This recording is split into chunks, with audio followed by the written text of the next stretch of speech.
Well, this is going to be a short video because unless I completely forgot something or grossly miscalculated, I saw a grand total of 5 movies in December. I'm not even sure how this happened. I had plans to watch all kinds of things in December. December is a very busy month, but I didn't realize it was that busy. Of the 5 movies that I saw, 2 of them were Christmas carols, and I've already reviewed those last month. That leaves 3, and, well, they're all Christmas movies, so at least I stuck with a theme. I guess I'll go in reverse order as I talk about them, starting with Fallen Angel, a 2003 TV movie starring Gary Sinise and Joely Richardson, in which Gary Sinise plays a businessman who returns to his childhood home to deal with his late estranged father's estate, intending to leave as soon as he's finished, but finding himself drawn to stay. With a summary like that, it probably won't surprise you to hear that this was a Hallmark movie, but it's a far cry from the cutesy, cookie-cutter Christmas movies that Hallmark churns out these days.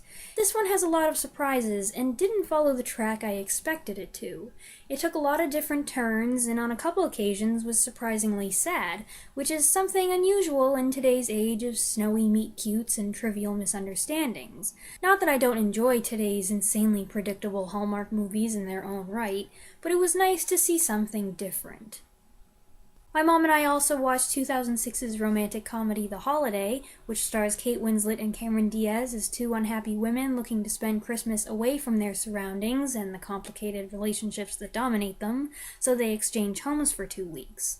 But it goes without saying that, in spite of their best efforts, further romantic entanglements ensue.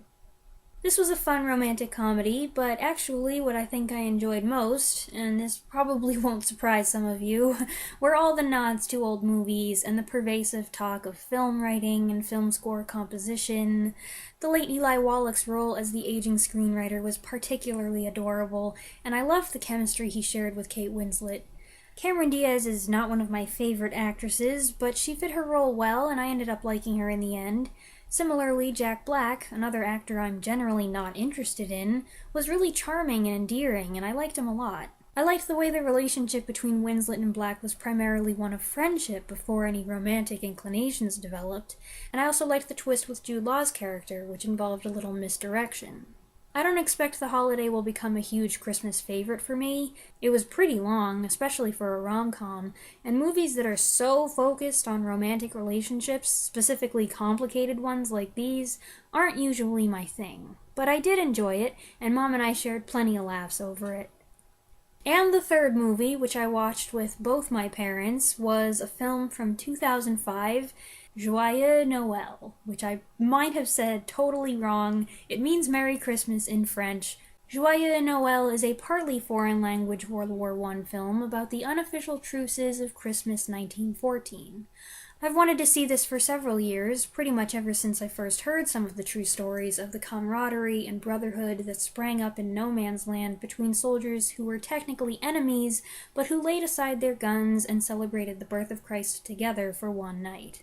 In actuality, these ceasefires occurred in different places along the Western Front, but for the purposes of making one cohesive narrative, this film pulls certain elements from various stories and ties them into a single plot involving French, Scottish, and German troops on a particular battlefield in France. I think the only actors in the film I was familiar with were Diane Kruger, whose presence in the trenches I'm still not sure was factually accurate, Ian Richardson, who had a chilling cameo, and Daniel Bruhl, the man whose name you saw me struggling over if you watched my most recent blooper reel. This movie was very good, thought-provoking, inspiring, humorous at times as these men stumble over language and culture barriers and navigate the strangeness of their situation. Yet it's also tragic. These men are brought together by music, faith, and humanity, knowing that the tenuous friendships they forge with their fellow men will be tested within hours when they're ordered to kill each other. Heartbreaking as that is, it's still an amazing true story, though maybe not as jolly and feel-good as your typical Christmas movie, but a story worth knowing. I hope you enjoyed that list, even though it was short, and I hope to get back in the swing of movie watching and reviewing as soon as possible. I have a lot of things planned for the next year, so many things that I want to do, I can't even keep track of it all, and I hope you're as excited as I am. Thanks for watching!